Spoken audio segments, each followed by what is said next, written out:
I just booted up the here for a second. Let me. I gotta figure out how to get you on the Instagram and how to on the Facebook. I just had to send you the invite to be like an admin or Yeah, something on that yeah, yeah. page. Yeah. So cool. Mhm. All right, so back at it again with the rebrand, a little slight rebrand. I think though it was definitely a good choice. I definitely liked our first name, but Yeah. our first name was definitely really good though. But with this new one, I think it kind of covers a lot of the actual spectrum for what we do. So Yeah. I think it was definitely good. But here we are, Texas Tactical Experience podcast. Just chilling. Don't wear the mask, but yeah, I kind of have to if people get service, a bunch of other stupid Actually, shit. So yeah. Wear the mask. Don't wear the mask. That's the question. yeah. But let's man man Ray, it's been a minute, but we've definitely have talked a lot though since we last had our podcast. Though we definitely catched up a lot. We always joke around and send memes to each other. It is, man. Do you want to start off what's happened since we last had a podcast more or less? Well, so where we last started off, and where we last left off, I was working at a gun shop, and I had basically gotten put up as the assistant manager, and stressful. Not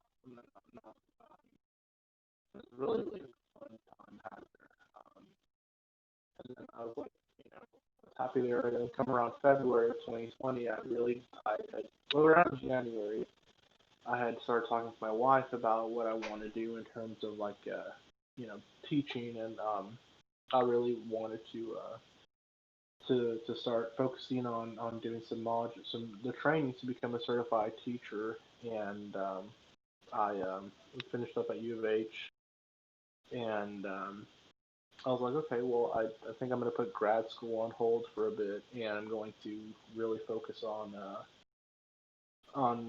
becoming a certified high school teacher. So I split ties with the gun shop that I was working at, and then I was like, okay, well, I've got a bit saved up, and then COVID happened, and I was like, wow, dang, this is crazy. So I went back to just doing Uber, stuff like that, and then I applied at my local academy, and it's pretty fun, to be honest with you. Like, honestly, it's a very low stress job. I avoid the gun counter just because I cannot deal with the people that go there.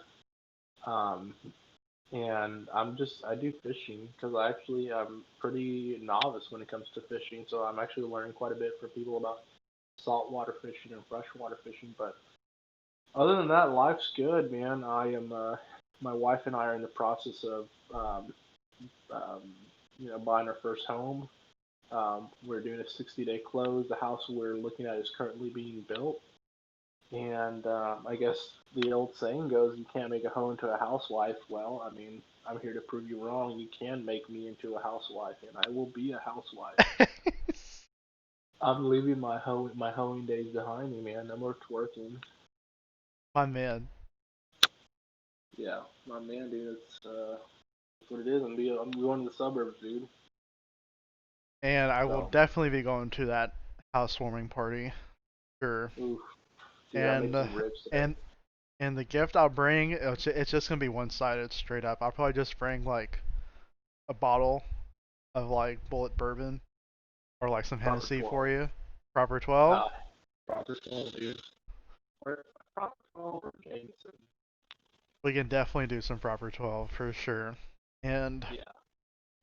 and in general though, I mean, talking to you though, Ray, I mean, it's definitely things have definitely kind of gone your way despite of what's going on with COVID and all that. It was definitely nuts for me. Um, from where we started, or basically whenever we were last.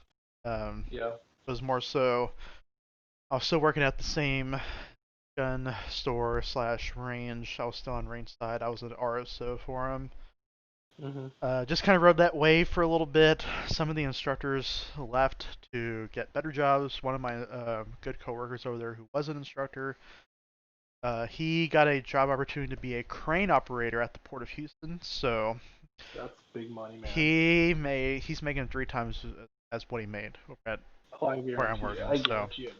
um, and then another good coworker of mine who was also an instructor. He is a amateur slash novice electrician. So he's making about almost twice what he Yeah, making now. And eventually, once he gets up to journeyman, I mean, he's gonna be making 3 or 4 times basically what he makes right now. So, dude. Journeymen are probably bringing around 45, $50 an hour. hmm Journeyman electricians would really make you think about what am I doing in terms of like getting a degree in history, you know? yeah, I mean, even so in general for like trades too. I mean, we talked about this on our first episode, I think, right? We talked about how honestly trade schools are kind of being slept on a little bit because if you Mhm. know a good trades, like for example, like carpenter, electrician, mechanic, those things where people are gonna need to know or basically need those types of services all the time. I mean, Mhm. especially like for example, I mean, like what if you work for a company where they have a ton of electricians and they get a contract to basically wire a whole entire subdivision, right? I mean, that's Yeah. big bank. And if you have like 10 or 15 electricians to be able to wire houses just like that in like an instant, I mean, you Yeah. could knock out a whole entire subdivision in probably for sure less than a month if you have that type of actual manpower, right? So, Yeah. That's what's going on in like the current subdivisions being built. Like the subdivision that my wife and I are buying into. It's like I was talking with the realtor. It says that they plan to have around 300 houses within the next 5 years, yeah. and it's just constant being built. Yeah. That, You know. yeah, that sounds about right more or less. So, You know. but with them though leaving, that definitely left some openings for promotions. So, in about mid-March, I Yeah. went ahead and submitted a cover letter and my resume to one of my managers, telling them that I would like to throw that, and Mhm. they went ahead and gave me that promotion. So Yeah, your man. boy is now firearms instructor without any sort of actual NRA instructor certification outside of my NRA RSO certification. That is beautiful, and you can circumvent that. That is awesome. So, however, I will say this much though: I'm actually very interested in actually becoming a NRA certified pistol instructor because just having that certification and then being able to put that on a resume itself, it would Mhm. definitely look good in terms of being able to show like your work set and what you can do and what you've done and what you've done to basically further your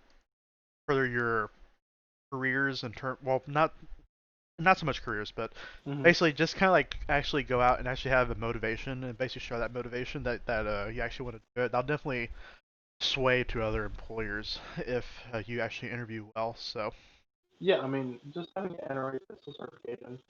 I know that becoming an LTC instructor is a very long process, but getting that certification is a really really good.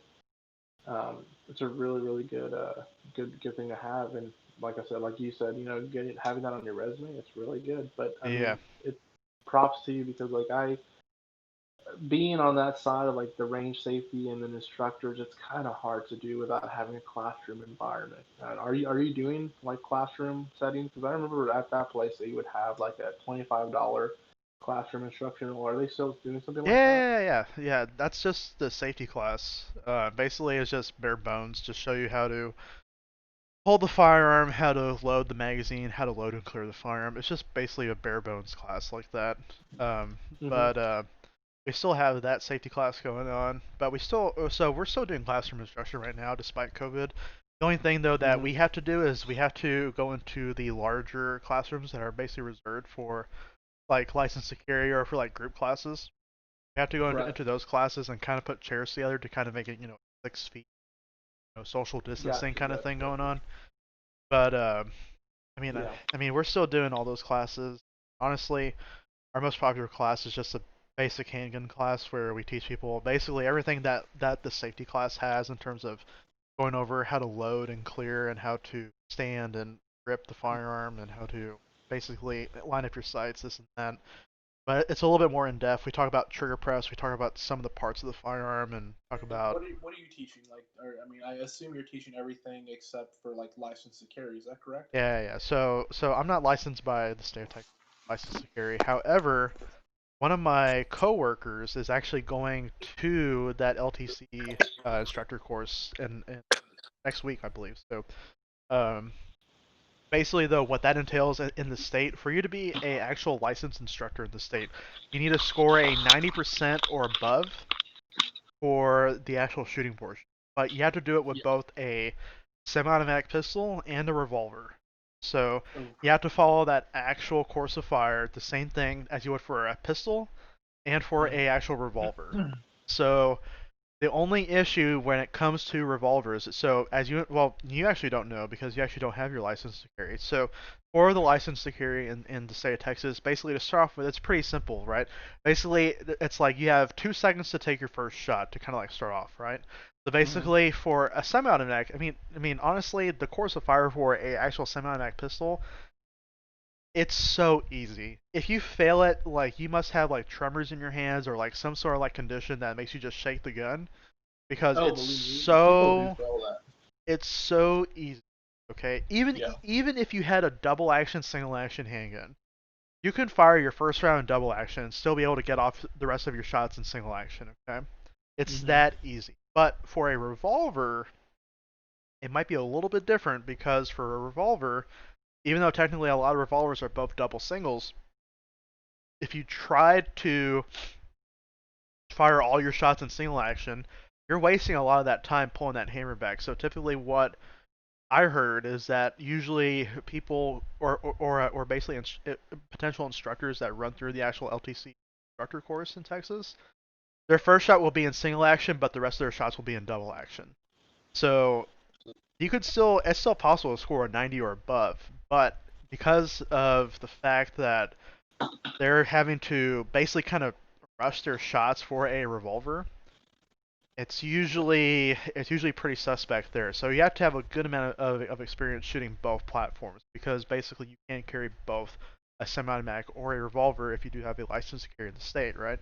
So Yeah. so my coworker is going there next week though. He's trying to get licensed by the state. I hope he does too because he is a hell of a shooter. So he was the same coworker, Ray, that took the Sage class with me last week. Um, Yeah. Tell me about that, dude. yeah, and so yeah, so basically, I'll kind of lead into that here in a second, but basically, in short summary, we took a Sage Dynamics class last week. Fun as hell, great class. Aaron Cowan is by far the greatest to ever do it. But Mm-hmm.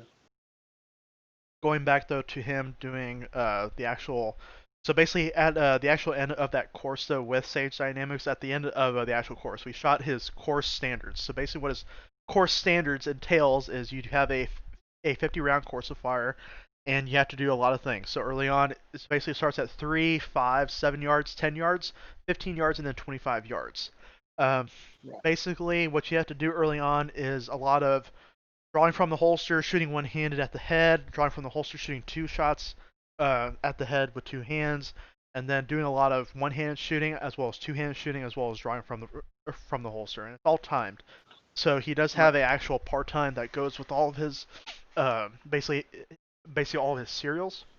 And my coworker got the black patch. The black patch is given to the shooter who has all except for 2 shots outside of, or basically basically all except for 2 shots inside of the A zone. So basically, you only have room to miss only 2 shots uh, that can fall on the B.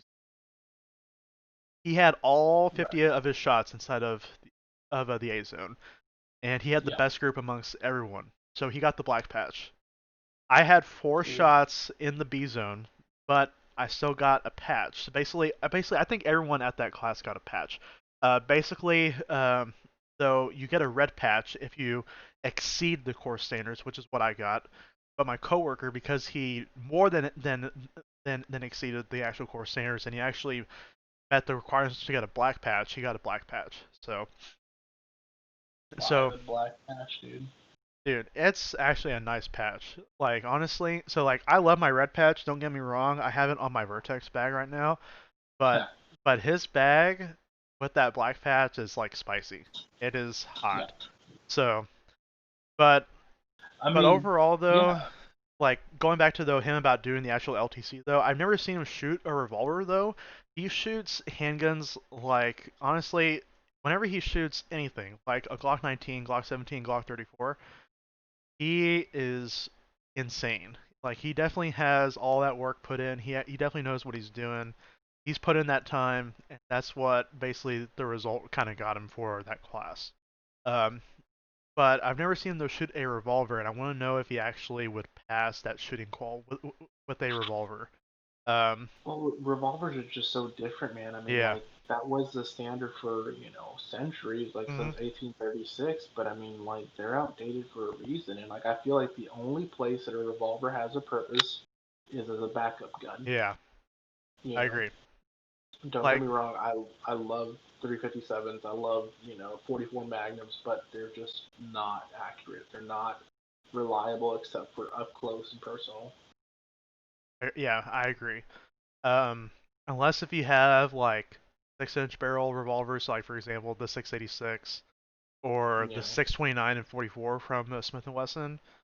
I Hmm. mean, unless if you have one of those two that have those long barrels, it's honestly not worth it. I love that. What was I forget what model is the 8 shot. Smith and Wesson 357. Yeah, A little snub nose. I mean, they're definitely fun to shoot. Don't get me wrong. I mean, it's definitely interesting feeling their actual recoil impulse whenever it just kind of comes straight back to you. Um, Mm-hmm. but again, coming back on, there's a lot of things that go on with them. So the biggest one to me is will always be capacity. Five, Yes. 6 rounds is just not gonna cut it today. No. I mean, we're not gonna be out here like freaking who did Clint Eastwood play in The Good, the Bad, and the Ugly? Like we're not gonna be like Oh. him out here to be like, did I shoot five or did I shoot six? You know, we're not gonna be doing Okay, that. scary. Yeah, Yeah. No. yeah, we're not gonna be doing that, Jazz. I mean, honestly, just give me my Glock 19 or my Glock 17 or with my minimum 15 round or 17 round capacity Yeah. and just give me that. I'll be fine. I'll live my life. And first focal plane shooting is masterclass. Red dot life forever. So I just thought it was hilarious, like what because I was reading the Grantham the comments section, and it was yeah, like, dude. dude, it was so hilarious. Like we had just had a conversation like a week ago. It was like, man, it's like, yeah, like I get where people are coming from, like the in terms of reliability, but at the end of the day, man, like if you have an advantage, use that advantage. Like, yeah, they can fail on you, but that's where you rely on training, But it definitely Exactly. it gives Say you it. an edge. Say it for the whole entire crowd. Preach it to Yeah, them because it I will doesn't. do it. It's literally these FUDs, Ray. I promise you, these FUDs and their Luddite mentality also how they have like their 1995 Chevrolet truck because that's what's been running them for them forever. They don't want to get the newest truck because they're like, oh well, if this runs, it's still good to go. Kind of like how their irons or their iron sights still run and they're still good to go. But little do you know that they're running a Springfield XD and their front sight literally shears off because they shot 1,000 rounds through it. Right, and like that's the thing. Like, you can still have an iron sight pistol, and it still can mechanically fail on you. You know, like that's the thing that like Clint Smith always talks about, like how he carries the spare mag not because it's good to have extra ammo, but because of mechanical failures. Exactly. Like you are going to have a mechanical failure, and it's better to have one. So people that say that, like, well, it could be an electronic failure, it's like, well, yes, but you can also have a stovepipe, and if you don't know how to clear a stovepipe, then you've just got a glorified safety or a glorified desk weight. Pretty So much. And even then, at that SAGE class, we actually learned how to approach malfunctions and how to basically clear them. Even though I knew basically about the three biggest ones, so like for example, failure to feed or failure to eject, you get a click, basically just tap rack. Um, stovepipe, both basically basically what basically just like a plain Jane stovepipe, but then also a inline stovepipe where the actual casing will actually be stuck on the actual ejection port. We learned Those how to clear those, even though I knew also how to also clear them too. And the last one, also the biggest one, failure to feed, even though or not failure to feed, but double feeds. Even though double feeds usually something crazy would have to happen for them to actually happen. So typically it's because that failure to feed happens. They're pretty easy to actually basically they're pretty easy to actually get them to happen whenever you just get a empty casing, just drop it in your chamber and then just insert a full mag and then just let your slide ride forward. yeah, I mean it's pretty easy to actually do that from there. yeah. So we learned how to Double also clear feeds. those too. Yeah, double feeds I've seen more on rifles, like an AR. I've seen more double feeds on rifles than a pistol, because pistols are kind of rare. I mean, if you look at the way like an AR is built versus like a pistol, I mean, a pistol has that clear top to where the barrel is, and the slide are open space, whereas the AR is basically just like a closed bolt. You know what I mean? And just Yeah, closed water. So I mean, I literally have seen a bullet go over the top of the bolt carrier group and just like ride it in there. And I was like, that's super super hard to clear in the best of situations. That's kind of situation like where if you're getting shot at, that's like where you just drop it and you switch to your secondary. You know? brass over bolt is actually people think it's actually pretty hard to clear. However, it's actually pretty simple. Honestly, from watching Sage Dynamics videos on rifle malfunctions, honestly, if you just tug back and forth on your charging handle, eventually that brass is actually going to come free and actually come out. Um, Yeah. Also, the other method too, if you have time on your hands to just kind of just clear it pretty simple, what you can do is if you have like a multi-tool on you, you could just basically pull your bolt face just back into your buffer from the actual ejection port, Yeah. and basically your bolt will then be able to basically allow that brass to come free because that brass is actually stuck on the actual charging handle. But again, also if you just kind of just tugged back and forth on that charging handle, it's basically gonna be what's the word I'm thinking of? It's basically gonna clear fast enough, basically. So, Yeah.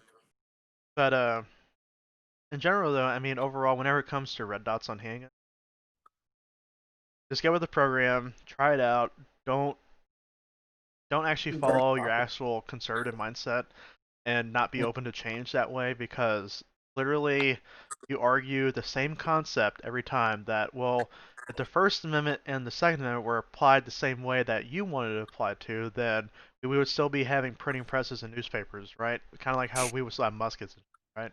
No, no, no, Yeah. no. It, Who's reading the Chronicle, right? yeah, exactly. So, but in general though, that Sage class though was a whole lot of fun, Ray.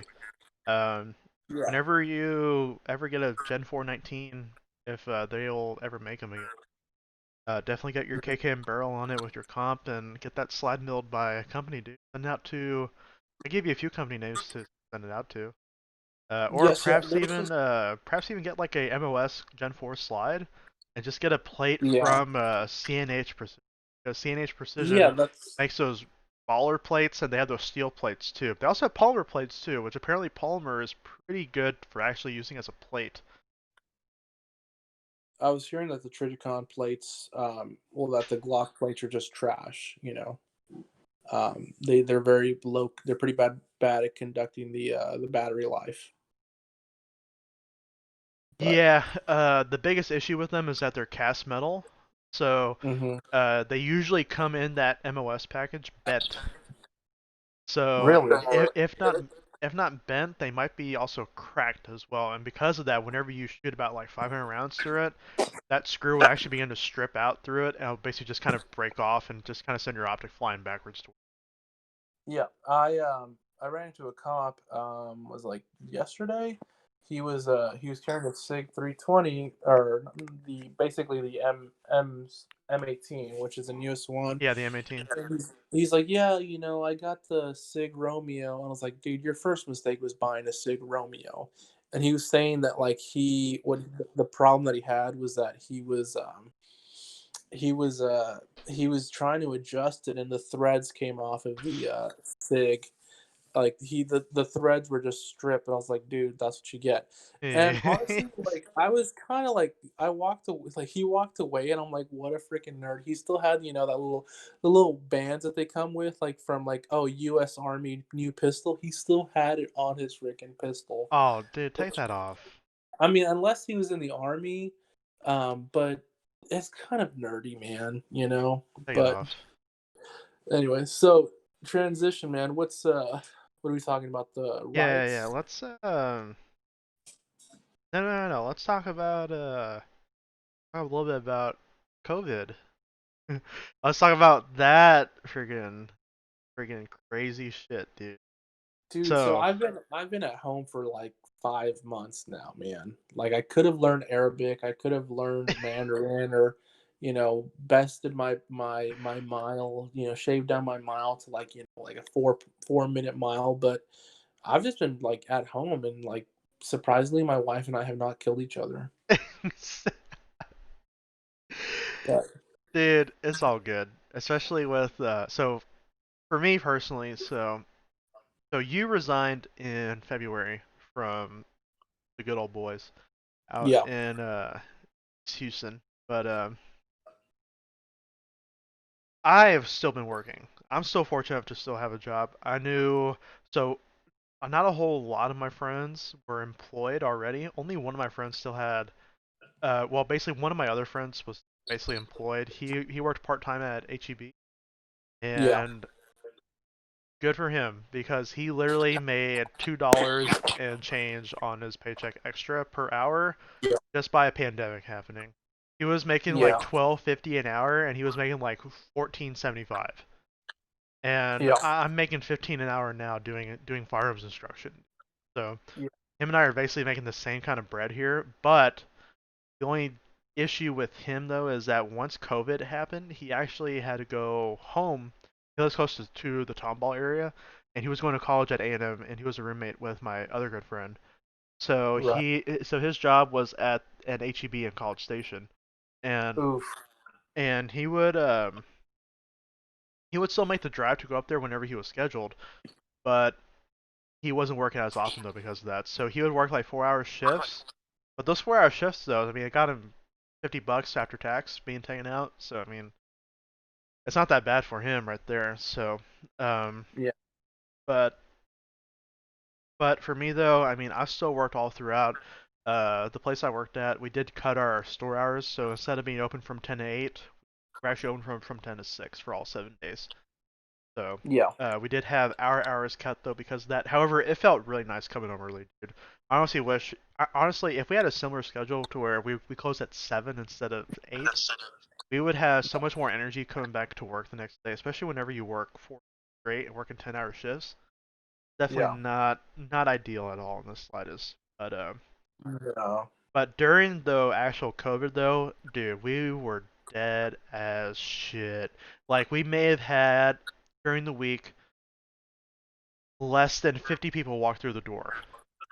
And Yeah. this was in like late March going into all throughout April. But then once things started to kind of kick back up, people were like, oh my god, I haven't shot my gun forever. Let me just go out to my freaking local gun range and go shoot my gun. And Mm-hmm. literally, lately, the past almost 2 months, we've had droves of people coming in wanting to waste all their ammo that they bought because they were like, well, COVID did turn out what it was supposed to be for them in their eyes. So now they're like, I have all this ammo, let me shoot it. Yeah. And Resell it, dude. that's yeah, resell it. I was gonna say, just like resell it, dude. Freaking gun broker and Texas gun trader. I promise you, you'll find a Mm-hmm. buyer. Oh, dude, absolutely. Like, it's ridiculous. Like, so over at Academy, man, like I've been there for about a month now, and the it's ridiculous. So like we get like on Monday, we probably got about 10,000 rounds of 9 millimeter, and Wow. it was gone in a day. Like, kid you not, like 10,000 rounds of Federal, the red box. It was gone within the day, and people are like, "Are you guys not? What's going on? Are you guys going out of the gun business?" y'all a bunch of liberals. It's like, no, dude, y'all just keep Y'all buying and just keep buying and buying the buying. shit, dude. What do you Yeah, mean? it's like, and it's like they get so surprised, like, well, what's going on? I was like, hello, dude, have you not seen the freaking news? Like, we've Crawl been, out from your rock, dude. Yeah, we have coronavirus that caused the initial shortage, which we'll get into yeah, later, and then we have now these riots causing another shortage, which we'll also get into later. So yeah.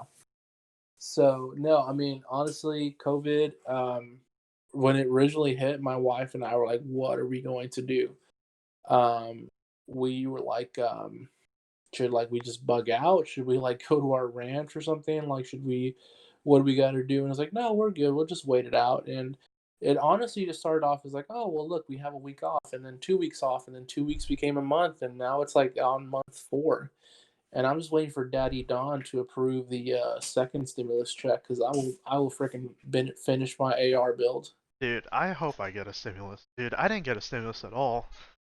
Oh, that's right, because you filed as a with your parents. Yeah, no. Yeah, my parents claimed me as perks of being 22 years old, by the way, even though they took 400 clams from my freaking taxes. Oh yeah. Well, that's why we need to abolish the IRS. Any Them, any. the ATF, and probably the FBI before we know it. So, I'd abolish ICE. I would abolish ATF. I would abolish DEA. Yeah, I like those guys. You know the cool oh, stories they DAA, do. get them out, dude. Yeah, I probably would keep the CIA though. The CIA, I like the CIA. I like them bombing, third world countries into oblivion, and I Yeah, like them, uh, putting, right wing dictators in Central America, and then blaming poor immigrants for escaping their country. I like the CIA. I'm cool with the CIA. that should be a topic for another podcast. Oh hell yeah, dude! The CIA and the third Dude, world. I really wish that one professor at the U of H you told me about was offering that class this semester in the fall. Too bad he isn't. I'll check Oh, next he's off. semester though. He's off. He's not on campus this semester. Me and him were emailing back and forth about like because I really want to work with him for grad school, and he's like, well, he I don't know where he's at this semester. He took a semester off, but he's still teaching online. His name is Professor O'Brien. He is still teaching all this stuff online, but I think he just like took like a sabbatical or something. But or like an vacation at home. But like, yeah, his classes, they're all of the lectures are online, you know. You just go on YouTube and like he'll be talking about everything from like the banana wars in the 1930s to freaking Rick Ross and the crack epidemic of the 1980s. It's a fun class. You Dude, know, I would totally be down to take that. Dude. CIA involvement in third world countries? Oh, I would totally take that class. yeah, yeah, dude. So But yeah, I mean, we all thought. I mean, honestly, Ray, I don't know about you, but like, I honestly stayed my ass home too. Like, I didn't go anywhere. I may have gone to like Waterbury to like pick up food if like my mom did that night. She was like, "Y'all yeah, are on y'all's own." This and that. hmm But COVID didn't turn out what we thought it was. We kind of thought it was gonna be like the freaking Black Plague. Didn't turn out to be the fucking Black Plague. So now here we are. We're just having to walk around to wear a fucking mask now, right? So yeah. because a mask will totally prevent the spread. I mean, Because it will prevent something, but it's not going to prevent. Like, what's the whole point of you wearing a mask if homeboy over there does not want to put on a mask? Like the way I look at it is like, yes, it's for the common good. Yes, we have to take care of each other, but at the same time, it's like, dude, putting a mask on is like literally putting on a band-aid on a freaking gunshot. I mean, we've got over 100,000 dead Americans, and they're like, oh well, no, just put a mask on and you'll be fine. I was like, no, dude, like ah, as unfortunate as it is, it's like, yes, this country needs to be shut down, and this is where, um, dare I say, this is where moderate socialism should come into play. This is where the government needs to step in and say, you know what? Instead of us spending trillions of dollars fighting a war in Afghanistan, we are going to make sure that no American needs to worry about where his next paycheck is going to be. You you know? know, I'd be fine with that. We got out of a unnecessary war. I'd be fine with that. But Yeah. only issue that I personally don't agree with. Even though I know if we were to stay home, if no one were allowed to leave their house for maybe 3 weeks, except if they were to go like pick up essentials. So kind of like how it was at first with us, right? So basically essential businesses. So like grocery stores, fast food, or whatever else may have been considered essential, right? Yeah. If we were to do that for like another month, I mean, obviously COVID would go down big time here in Houston, right? But the Mhm. issue where it comes from me, if this were to be instituted nationwide, just to lower the overall COVID transmission rate and also the death rate too, the issue that I have is you're basically telling people to do something, and if they don't do it, then you might have to like fine them, right? Or like put them in jail or whatever if they do it too much. And that's And sort of it's a slippery slope. it's a slippery slope, exactly. So And you're kind of touching up on people's civil freedoms and liberties a little bit there, and that's a big issue that I mean, that's personally something that we're kind of seeing right now with freaking Lena Hidalgo, right? I mean, on this power trip, she's like, we need to have a mask order again because the hospitals are almost full. Well, the hospitals a month ago were literally like 20%. What mhm. happened in a month to make them like more than 75%? Well, we reopened the stores. Like we were like, oh Yeah. well, like no, like we reopened the whole entire city. Like people like going back to bars and stuff. It's like no, dude. Like I get it, man. Like yes, I again, this is where it's like for me, it's like a conundrum. It's like, dude, what do we do in terms of like helping out the common good? Like I think we should definitely not tell people what to do, but you have to understand like people are dying and people I don't know, man. Honestly, for me, like I'm going to work and I'm not going to go tell somebody to put their mask on, but I'm definitely washing my hands and Oh yeah. I'm definitely not hugging people. I am like so for example, in these past 4 months, the only places I have gone have been to my mom's. Um I've been to my mom's, I go to work, come home and haven't been anywhere. Usually my wife and I will take like a road trip, we'll go somewhere, just like for the weekend, but we have not been anywhere. And it's like I'm fine with that. Although this is really freaking boring, I am totally fine with this, but I think I think people were too they saw that curve flattening and like, "Oh, well it's back to normal and we're fine." But I mean, they're talking about how this is just worse than it is at the beginning. I think okay, I kind of agree about things may have opening a little too fast now, kind of looking back on it.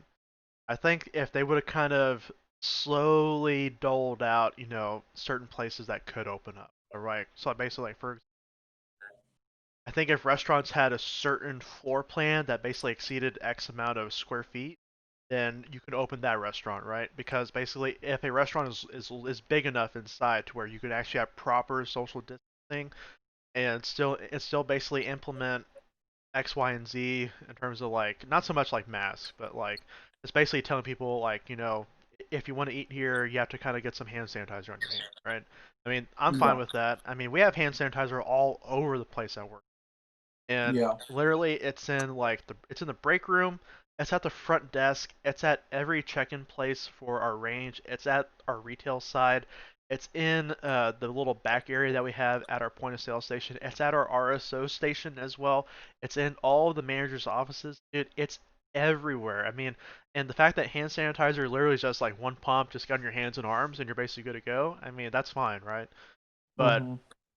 but I do kind of agree though, where it did kind of basically it did kind of open up a little too fast. I think if they Yeah. would have kind of took their time, just kind of let everything just kind of fall into place and see how it goes from there, I think everything would have been or would not have been like this the way it is right now. Yeah. I But in agree. general though, I mean, it is what it is. I mean, do you think? Okay, so actually, how about this real quickly? Let's actually transition about COVID for a second. Do you think China maliciously caused COVID? I don't think that China like decided to spread this. I definitely do think that China was not forthcoming and they're like they definitely withhold a lot of information. Like I definitely think that they knew something was going on and they just let it out. I mean, I think it's in their best interest not to, like if they can kill 100,000 Americans, and that's good for them because like their whole point, like Russia and China, their whole point is to go against anything that will hurt Americans. That's what they're doing. Oh yeah. Um, in terms of like actual vis-a-vis chemical warfare, I think that's a stretch, but I definitely think that they didn't stop it. I don't think they did anything to mitigate the expansion of it. You know what I Yeah. mean? Like honestly, after like the initial like news about coronavirus and like, do you hear anything about Wuhan now and how they're actually controlling the virus? No, I haven't heard. I mean, No, it's not in the exactly. news. So it says a lot about how our media portrays certain aspects of events at first, and then as they slowly begin to impact people within our nation, that topic suddenly just kind of shifts towards us now, right? We talk about, so like for example, mainstream media will talk about Donald Trump's handling of the virus, right? And how Donald Trump's handling of the virus is basically going to cause him to lose the election. I don't know about you, Ray, but I'm Oh, still under the yeah, impression that Trump is probably still going to win in November. I think Joe a Biden, hundred percent. dude, Joe Biden, dude, he's literally losing his mind every minute. Like He's weak sauce, man. He has Alzheimer's. he does. There's no such thing as a one-term president anymore. I mean, like if you look at like for like a really perfect example was George Bush's second at re-election. Like if you look at his popularity, I mean, he was like worse than HW Trump. or W Bush? No, W. So W. 43 Yeah, W. if you look at yeah W. If you look at like his approval range during the debacle that was Iraq, I mean, he still won a second re-election, and Yeah, honestly, all it was because he has that conservative Christian base like locked down. yeah, If you can find a way to convince the majority of white middle class suburban voters that you're doing God's work, then you can do anything, man. You can grab them by the pussy, and like that's gonna like you will be God's right hand man if you do that. You know, like, and amen. that's like seriously, get middle-aged white Americans because that and the demographic that votes most is elderly and middle-aged white Americans and no, there's no such thing as a one-term president anymore. Last Yeah. one was it? It was Last George. one was George H.W., but that was because of Yep. Ross Perot. Yep. Yeah.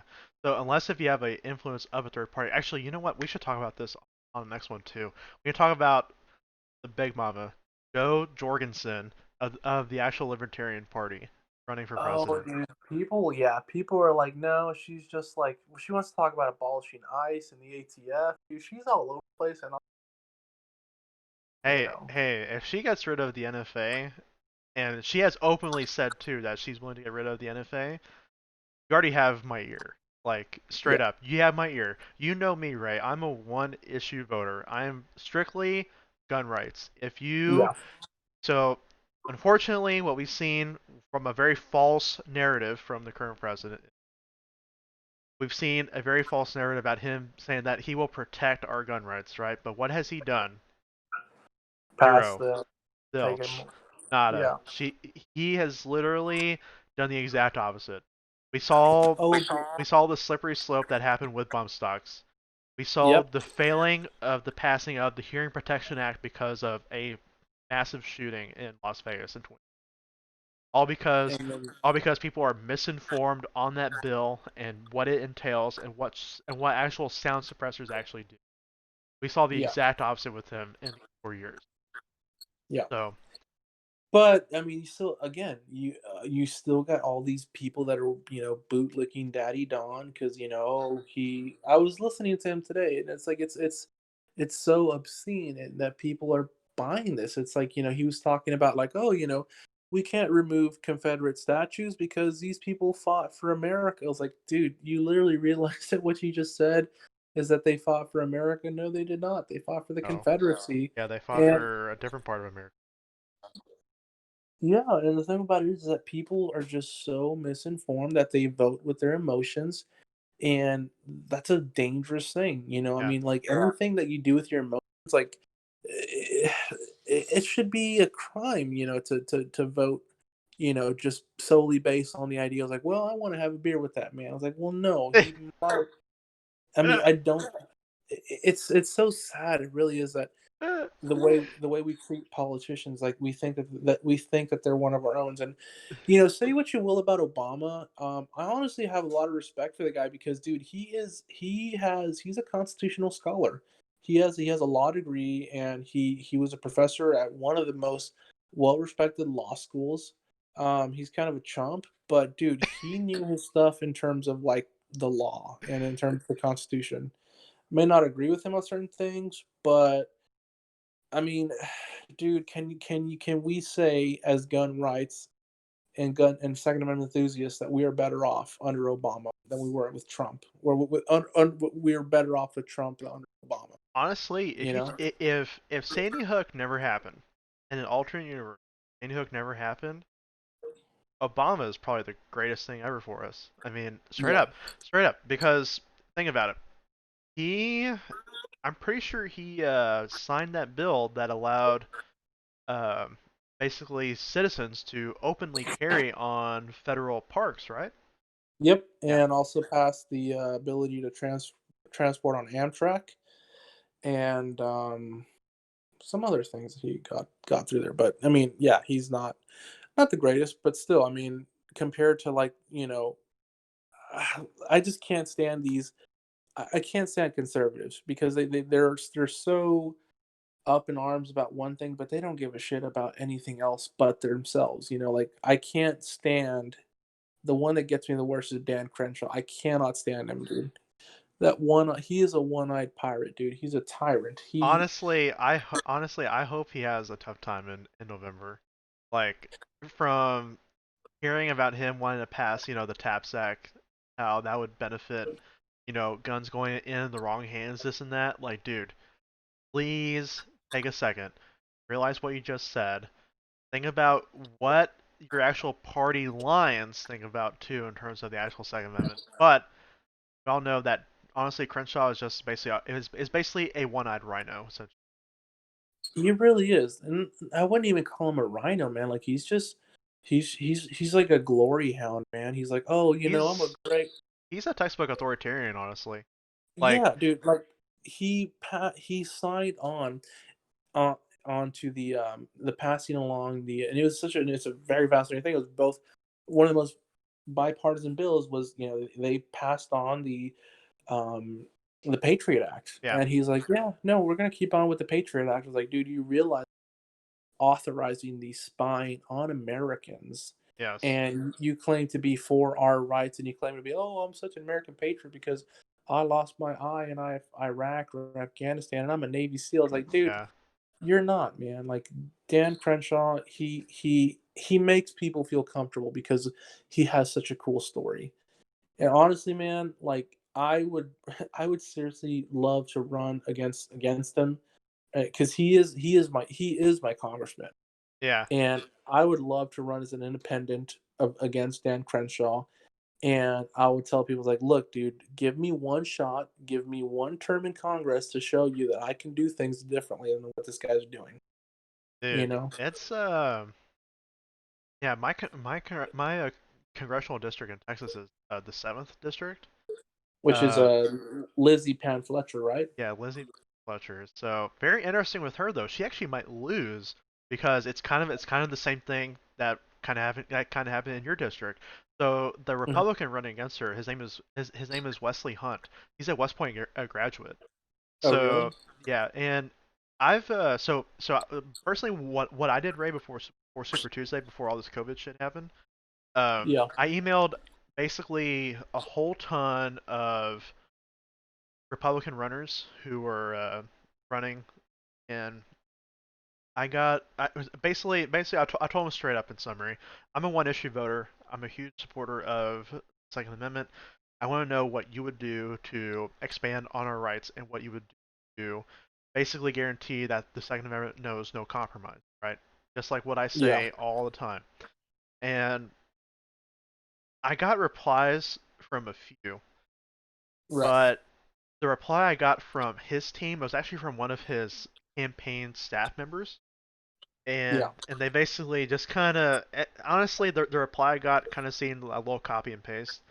But there was one that I'll tell you about later on. There was uh, one lady actually who was seeking to get the nomination, and the answer that she gave me back was like beautiful. Like it was textbook. It was like, okay, this is who I want to actually run. I'll basically try to find that email and basically send it to you. But for Yeah. Senator John Cornyn, I did not vote for John Cornyn primary. Oh, John Cornyn is trash, dude. I voted for a guy named Wayne Static. I think that was his name. I have to double check.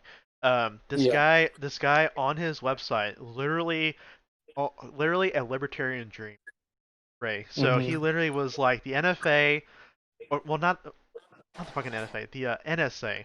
He was like the Yeah. NSA is literally trash, and we need to get rid of it. I was like, bless you, you have my vote. And then Yeah. whenever I got to him talking about gun rights, dude, that was even better. I was like, you have my vote. So I voted for him in the Yeah. fucking primary, but he still lost to freaking Cornyn because we still have a bunch of hicks and rednecks up in Well, Texas. not just that, but I mean, you have serious deep pockets, and that's the Yeah, thing. Like, if you were to, if anybody, and it's sad because the way I view it, the way I view politics is that you have a duty to your country. You know, whether it's you serve in the military, run for Senate office, or congressman, or local state senate, it's your duty to to to serve this country. But a lot of guys think that by duty, you know, you're going to multi-million dollar campaigns and you're going to host. I guarantee you, if you were to go Google like a Dan Crenshaw, um, any of these re-election lunches or dinners, it's going to cost you $50,000 a plate yeah, to go there. And do you honestly believe that like the average like you and me is going to have that kind of money to get maybe 5 minutes of? It doesn't. It shouldn't work that way. I think yeah, that I think what it should be, it should work that the average citizen should have the ability to have a fighting chance against somebody like a well-established party party member because you're exactly. never. Yeah, I mean, like that's how they got Lizzie Pan Fletcher in office because I mean, what was the guy's name before Uh, John Culberson, Grant, John Colbert, dude, he was in Congress since 2000. and before that, like that was George W. Bush's. That was like a traditionally Republican like house. I mean, and Yeah, like if you look like West, that's that whole area like West Katy and stuff like that. Like that's my mom's district. That's traditionally it's a white suburban area. But what happened is that she got a lot of the Texas Democrats fired up because of Beto O'Rourke, and she was able to turn the tide. yeah, I I think that that's the thing. Like they have the money to do that, whereas like somebody it'd be very difficult to do because we don't have that kind of money to compete against multi-million dollar real. yeah, and it's kind of one of the reasons why we still need term limits. Absolutely, like I would love to see an introduction like you know what maybe 3 term limit, no more than 8 years, Yeah, you know. But yeah. I mean, if a president has 2 4-year terms, it also apply to House of Representative members since they only have 2 years, and maybe yeah, for senator, maybe just also 2 terms as well, just 12 years. yeah, Yeah. something like that, you know. So, but But let's actually go ahead and transition. Coming up on an hour on stream. Um, yeah, let's talk um, about gun sales. You know that gun last sales. month we almost I think last month background checks I was around 3.5 million background checks conducted by Nix. I think it was like the largest Knicks background check in recorded history, man. Was it not? It was all yeah, it was basically up there. I looked at the graph on Reddit on r/firearms last night, and the Yeah. only other time besides May and June that we hit about 3 million background checks it happened in December, I believe. Um, which is crazy because we're already almost at 10 million gun sales, and we just passed the halfway point of the year. Yeah, This country has sold 8.5 million guns at the very beginning of the year. that's a Um, beautiful thing. it is. Um, but with that though, a lot of it is because you and I both know because of coronavirus. Lately, there's been a renewed interest in purchasing firearms because of the riots that we've also seen too. Yeah. But I will say this much: I told you that early on in Corona, we had an 8-day stretch at my job where we sold $300,000 worth of guns. Yeah. Yeah, that was baller because straight up, we had a ton of Wilson Combat EDX9s, and they Holy had shit. they had Those are 3 grand. they had the worst Cerakote job I've ever seen in my life. It was literally like a race car, like white black drag on it. But people were Yeah. like, "I need a gun to protect myself," and people like they opened their wallets, right? They literally, we were able to clear out stock that they've been trying to clear for years. Yeah. Like even before I worked there. So for example, they had a ton of Springfield 911s and 380. Oh Lord. They sold all of them, and they were trying to get rid of them for like 4 or 5 years.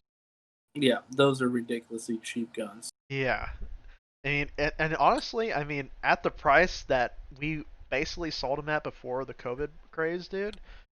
I mean, there's nothing. There's really no. Honestly, there's nothing stopping someone from basically pulling a fucking Saturday Night Special with that gun. Like that Yeah. High Point Taurus, dude. Speaking of Taurus, they have the fucking G3. I actually Yep. want to see. I saw that gun recently at my fucking job, dude. I got my hands on it. Yeah. It's interesting. It's It actually is. interesting. I think if there was any gun that I'd put in my BMW, dude, oh, I would probably be that one, honestly. I would probably feel more comfortable like a U Smith and Wesson. Yeah, But yeah. I mean, But it definitely I was a mean, interesting picture, but early on though in COVID, we did see that huge spike. But then lately, what we've been seeing, especially with me being an instructor, is kind of talking about two things at the same time here, from what you and I kind of gone over last night. yeah. With these insane gun sales comes new gun owners, and Hmm. we've we've probably been on like a 6 week stretch where we've had nothing but like new gun owners taking classes. Yeah. And it's exhausting, but at the same time though, it's still a really good thing because you know me, I'm gonna encourage, especially if people actually get it and if they actually listen to what I'm telling them and tell them, slow it down, take your time. I'm not trying to make you be like a speed shooter today. Usually Yeah. whenever I do classes with women, I tell them that I'm not trying to make them be like Annie Oakley, basically. I'm just trying to Yeah. tell them that I just want you to just slow down and take your time. You're still basically approaching this. It's still brand new, right? I told them, I also kind of give them a metaphor too that like, whenever you started learning to drive a car, you didn't go straight off on I-10 to start off with, right? Yeah. You Start probably off went to slow. like your neighborhood, right? You basically just drove around just nice and slow. Or if not your neighborhood, you went to like a school parking lot, right? Just one of those Yeah. two simple things. And I told him that this is basically what we're doing. This is basically the exact same equivalent. Just slow it down, take your time. Just basically, whenever I tell them about the four basic fundamentals, literally just like stance, grip, side alignment, trigger press. I tell them with their trigger press, just feel that wall. After you feel that wall, just nice and easy all the way through. Just take your time, slow it down. And for those that listen, I mean, they have great shot groups because they actually listen to me. But for those who are like pretty still nervous though about owning a gun and still just trying to like rush things, basically, that's whenever I see their shot groups really open up, and that's when I tell them that what I would recommend to you is just continue to shoot with your gun, get more comfortable with it, take your time, just do those basic things, just to start off with, right? And Yeah. and whenever that happens, I mean, typically they come back and they shoot with us, and they're improving tremendously, right? I tell them straight up too. Also, I prefer to work with someone who has a $300 gun and has 5,000 rounds through it than I would someone who has a $3,000 gun and and basically only a box of ammo through it, right? I'd Yeah. much rather work with that latter or with the former person than the latter. Okay. I Yeah, tell them I that mean, all the because time. I'd also you don't tell have to them, break any bad habits. yeah. So I also tell them that if you were to offer me like $3,000, freaking T-Rex Arms said this shit. If you were to offer me $3,000 and basically gave me two options. First option, you get me a $500 Glock with about $2,000 worth of ammo and about $500 worth of upgrades, or you give me a $3,000 like Staccato or like Nighthawk with no ammo. I'm taking that Glock every single time because I get that ammo, I get upgrades, I get like for example an RMR mounted or a Surefire X300 light or fiber optic Yeah, sights. Just one of those simple things, right? yeah, And I also get a shit ton of ammo with it too. I'm gonna take that each and every time, just because I want to be able to shoot the shit out of my gun and not just have it be, a safe queen, basically. yeah. And So that's the thing about it. Like, I mean, if you train and you train, I can't tell you how frustrating it is. And this is like why people they want to that clout. They want like, oh, look, you haven't even that anti, and it's like, what good is that gun for you? I mean, unless you're gonna go up to the head, then that gonna people. It's with any cut your, you need to train, and I think that if I really Clint Smith, I think it's great because he says he says how you need to practice, you need to be able where you can just pick up any gun and you can, whether it's yes an M16 a bolt, you need to be able to master your weapon, and I think that people need to understand that it's just potentially. yeah, Did you see that video that Whiskey Lives about that one this one dude who was like being had a knife pulled out him by a like an antique. yeah, I know what you're talking about. Um, He dropped him, dude. yeah, like Drew from the holster and dropped him. Like seriously, just like got three dead. Like you just yeah, I saw that, dude. And then that was some serious training. yeah, also in terms of relation too with that guy that Grantham interviewed, also that guy who literally just drew his Glock 19 from like his fanny pack that he had or whatever, right? And he Yeah, just like came up to a freaking Antifa sucker in fucking Seattle and just like drop the AR. The guy would just like take the AR from his fucking hands and shit. He'd fucking yeah, clear it in front of him too and freaking and then just just like pop it run, open. yeah, and then just like run and then freaking he took two ARs I think from that interview if I recall correctly. Yeah, Like those things. I mean, that right there. So the thing that though with the guy in Seattle was that he did serve in the military, I believe. I think he was either Army or Marine. yeah, Um, so he already had that mindset and that own like actual militarized training, right? But with right. with the other guy though, just being a concealed carry from I believe that was in Georgia, correct? I believe so. Yeah. I mean, with him, I mean, it was just freaking homeboy had a knife in his hand, just started charging at him, right? Freaking just drew and just pop, pop, pop, just 3 rounds. I mean, dropped him and then like freaking dude, I fucking love this shit, dude. Everyone's just like screaming and shit. No, but like that's proper training. That's Exactly. proper control. Because like if you're looking at that video, that guy, they're attacking him with the skateboard, and he doesn't draw. But as soon as that knife, instinct takes over, you know. Yeah. So I think it's one of those things like where you gotta train yourself. Yeah. Um, You know. freaking so they kind of also transition to with training. So with training, you obviously need ammo. So with Yeah. ammo comes right now a shortage. I bought 1,000 rounds today, dude, for 278. Where'd you get 1,000 rounds at? Matches. It was 9mm S&B 124 green. S&P 124, dude. That's perfect for your comp.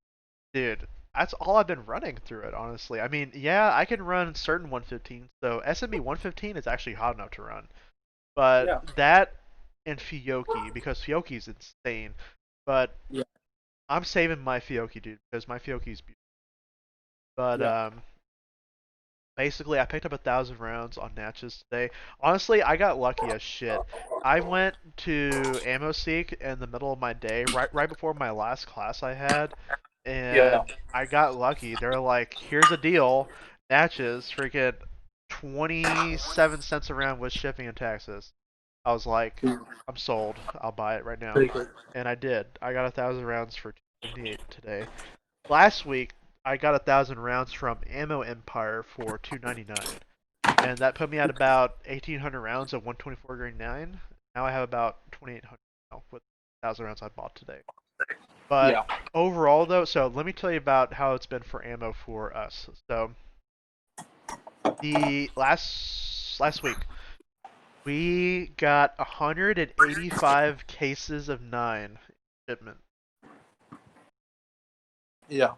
and literally before that we were down to like 3 cases of 9.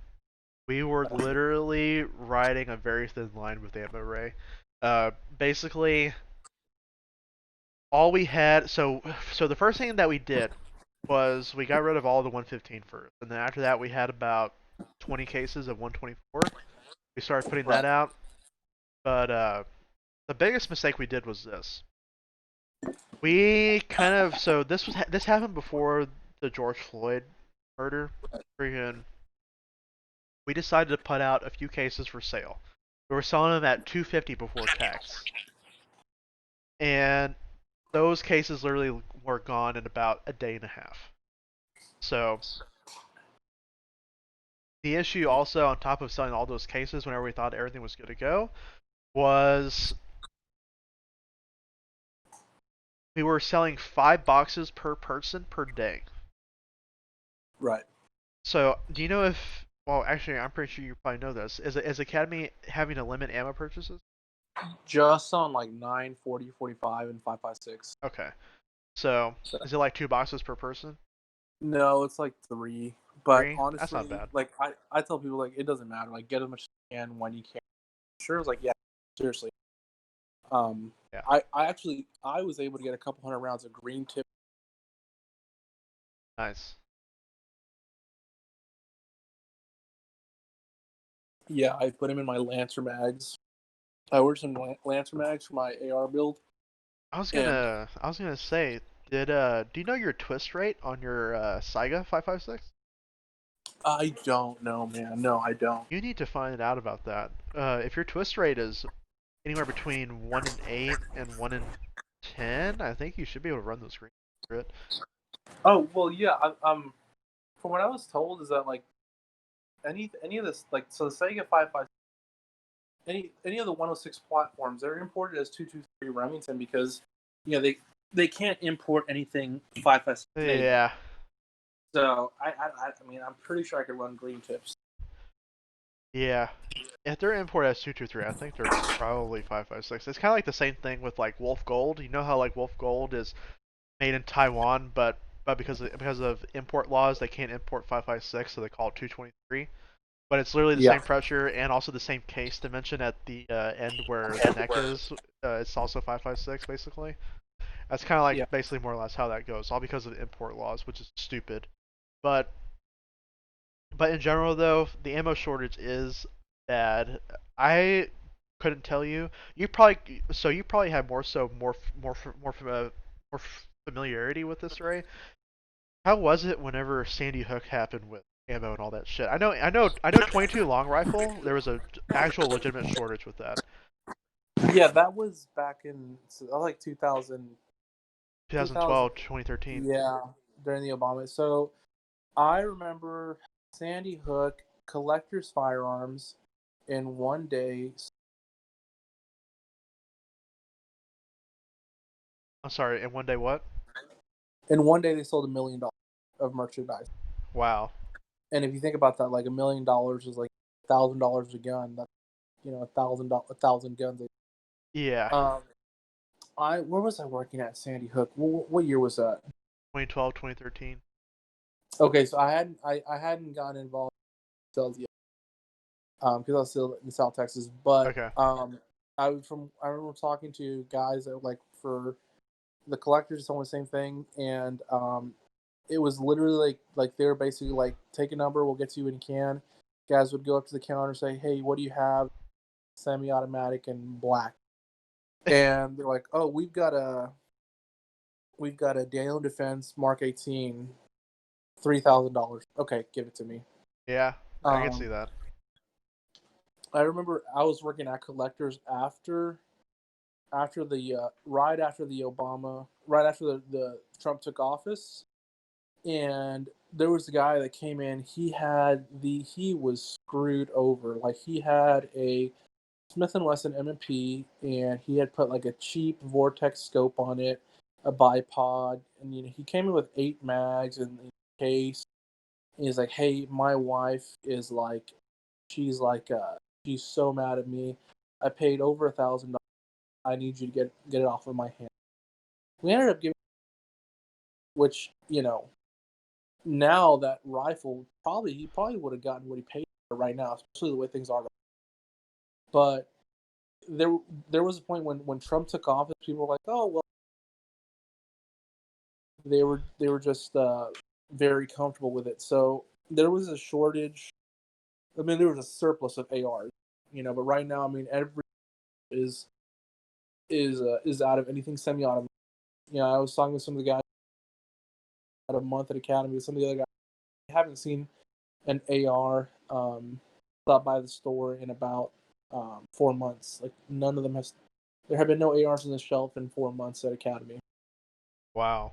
Um, And that's very interesting because so we were supposed to have this month of a vendor day. It was supposed to be Daniel Defense Day, but oof, Daniel is literally backed up, and they are having to turn out so many rifles, so fast that they can't literally meet their demand.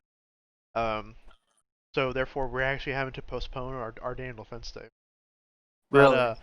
speaking of collectors, we should go check out their new place. They moved, you know that, right? Yeah, dude. I stopped by. I stopped by.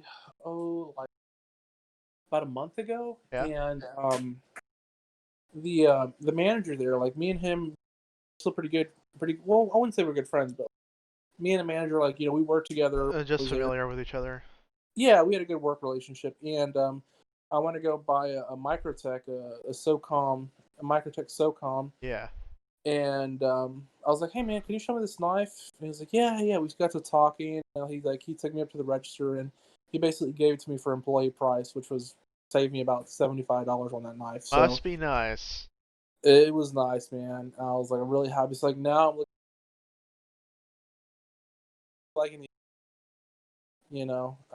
but yeah, it's a good place. The only thing is like they're pretty low on stock right now. Like Yeah, I they've bet got they a are. ton of antique guns, but not a lot of modern stuff. You know. Honestly, if I were to go there, I'd go there probably just to see if they have like any like Mark 2 or 3 Browning high powers. Oh yeah, they have them. Yeah, I'd probably I just go there just to check them out if they're good on their prices over there. But I I do was on know the this for a website. fact too, and not to kind of butt in for a second, but basically You're I know good. collectors also they will sell that bag of ammo, but it's literally just like steel cased ammo, but it's brass plated. You know what I'm talking about? Dude, Yeah. that shit, dude. We love just be like, yeah, your ammo is actually attracted to a magnet here, and they're like, what? Brass. Well, it's attracted to my magnet. That's not good. So either this is a bimetal jacketed round that's gonna ricochet and hit someone, or someone bamboozled you. So they're like, oh, they get all mad and shit, and it's like, well, don't buy bamboozled ammo, basically. Bamboozled down. Well, yeah, no, they got played. They Yeah, played. Yeah, yeah, no. but I'm down to check it out though. Whenever you have some free time on your hands, man. I mean, Yeah, dude. you know, my days off are basically Mondays and so, Yeah, I'm off on cause Thursdays, pretty yeah. much. Also, we need to also need to meet up too. We need to get a beer. Don't wear Dude, the we mask, do. right? So, Don't wear masks. Just suck it through there, dude. alright, so we covered about half of our topics tonight, Ray, honestly. Actually, more than half. We should just save the rest for for a other podcast because they all kind of tie in together with like George Floyd and then the Confederate flags or the Yeah, Confederate we did statues and not. shit. And that's Because a whole like hour of just like Black Lives Matter, yeah, police brutality. Like that's some. We have. I feel like you and I have very, like I respect police, but I also like I'm not gonna like chug a fuck cop 12, dick. You know, fuck like 12. yeah, fuck one too, man. Like seriously, there are good cops out there, man. There really are good cops, Yeah, but at the same time, is like there are also good nurses, dude. But the thing about that pisses me off about cops is like, hey, look at me, look at how good of a person I am. Suck my dick, give me a military discount, and yeah.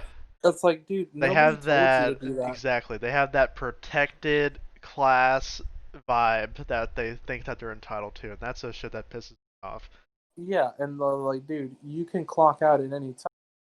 Can't clock, Yeah, But well, let's talk about that.